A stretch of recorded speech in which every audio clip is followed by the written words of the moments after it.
Good morning. Happy Independence Day to you all. Today, we as a nation celebrate the founding of a new idea in the world. The founding and birth of a radical form of government that is of the people, for the people, and by the people. Unheard of before 1776. Things in the world were changing. People were changing. And they yearned to breathe free. Even from the very beginning, from our colonial roots here on these shores, freedom is what people sought. From the Puritans leaving England to even the legal immigrants of today, freedom is what people come to America for.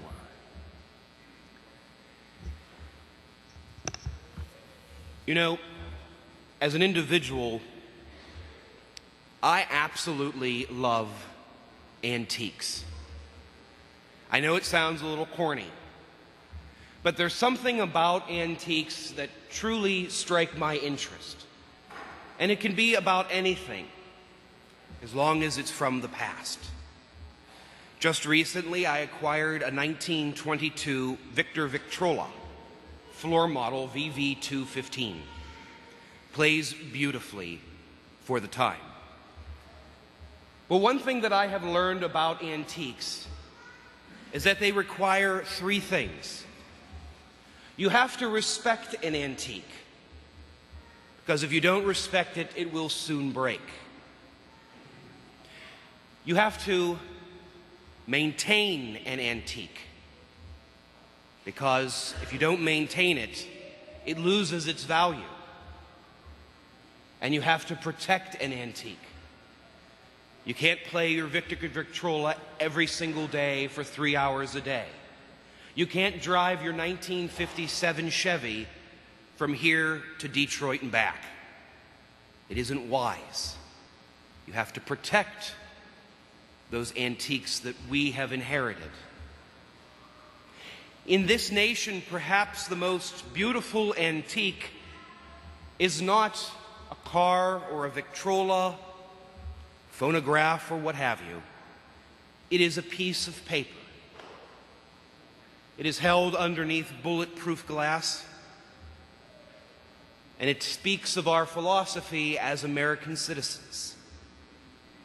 But it really isn't the paper that is our antique. It is the values and the morals and the principles upon which that paper was written. That's the antique that we as citizens have inherited and must maintain, protect, and respect with our very lives. My brothers and sisters, one of my favorite stories that came out of the colonial times was when Benjamin Franklin was leaving the Continental Congress, and a passerby asked him, "Mr. Franklin, did you give us a king?"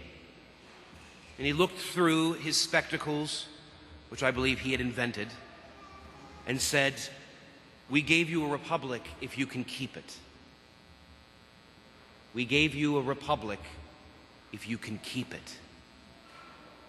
You see, as a person who has studied history and has my degree in ancient archaeology and ancient history, I have come to the conclusion that kingdoms come and kingdoms go.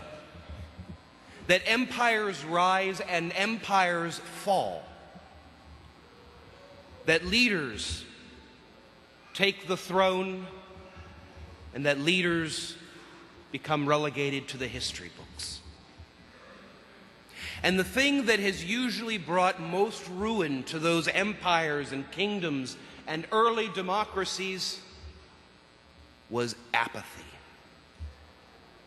Plain and simple.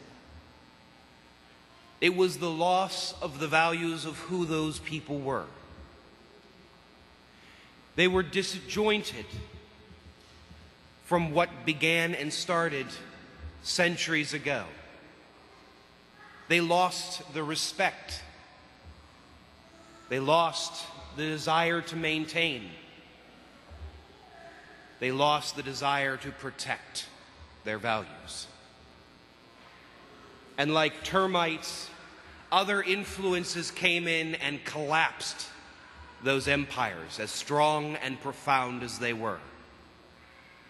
When someone says to me, "That can never happen to us," I laugh, because history has shown it has always happened. We were not put here at the beginning of time, and we may not be here at the end of it, unless we become concerned citizens of these United States. Do you know that it is a moral obligation by the church to vote? To cast your vote, it is a moral obligation. If you don't vote, you should go to confession, because you're throwing away a God-given right to you. I would go so far to say even the uninformed voter is falling and treading the path of sin, because it's an element of apathy where we go into a voting booth and don't know who we're voting for.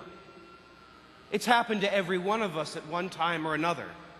We scratch our heads and say, "I've never heard of these names before," but we press the button anyways.